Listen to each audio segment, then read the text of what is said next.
ಮನ್ನೇಕೋಟೆ ಗ್ರಾಮ ಪಂಚಾಯಿತಿ ವ್ಯಾಪ್ತಿಯ ಹೊಸಹಳ್ಳಿ ಗ್ರಾಮದಲ್ಲಿ ವಲಸು ನಾರುತ್ತಿರುವ ಚರಂಡಿ.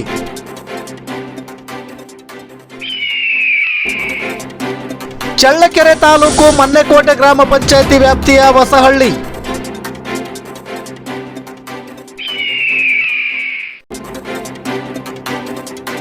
ಹೊಸಹಳ್ಳಿ ಎಸ್ಸಿ ಕಾಲೋನಿಯಲ್ಲಿ ಕೊಳೆತು ತುಂಬಿದ ಚರಂಡಿ.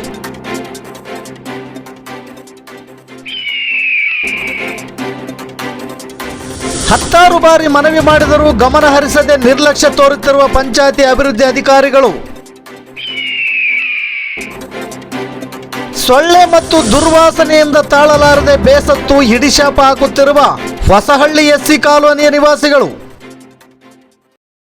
ವೀಕ್ಷಕರ, ಚಿತ್ರದುರ್ಗ ಜಿಲ್ಲೆ ಚಳ್ಳಕೆರೆ ತಾಲೂಕು ತಳಕು ಹೋಬಳಿ ಮನ್ನೇಕೋಟೆ ಗ್ರಾಮ ಪಂಚಾಯಿತಿ ವ್ಯಾಪ್ತಿಯ ಹೊಸಹಳ್ಳಿ ಗ್ರಾಮದ ಎಸ್ಸಿ ಕಾಲೋನಿಯಲ್ಲಿ ವಲಸು ನೀರು ಶೇಖರಣೆಗೊಂಡು ಗಬ್ಬು ನಾರುತ್ತಿರುವ ಚರಂಡಿಯಿಂದ ಡೆಂಗ್ಯೂ, ಮಲೇರಿಯಾಗಳಂತಹ ವಿವಿಧ ರೋಗಗಳು ಹೆಚ್ಚುತ್ತಿದ್ದು ಪಂಚಾಯಿತಿ ಅಭಿವೃದ್ಧಿ ಅಧಿಕಾರಿಗಳು ಮತ್ತು ಸಂಬಂಧಪಟ್ಟ ಜನಪ್ರತಿನಿಧಿಗಳು ಇತ್ತ ಕಡೆ ಗಮನ ಹರಿಸುತ್ತಿಲ್ಲವೆಂದು ಕಾಲೋನಿಯ ನಿವಾಸಿಗಳು ಆಕ್ರೋಶ ವ್ಯಕ್ತಪಡಿಸಿದ್ದಾರೆ.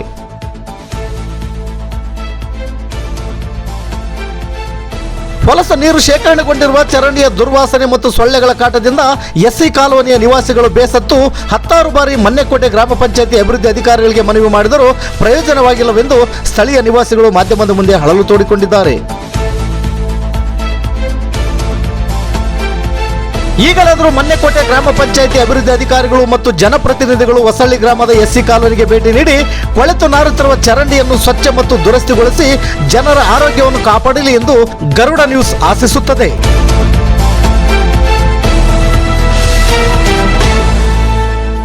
ವರದಿಗಾರರು ಎಂ ತಿಪ್ಪೇಸ್ವಾಮಿ, ಇದು ಗರುಡ ನ್ಯೂಸ್. ನಾನು ಮಲ್ಲೇಶ್ ಕಮತೂರು.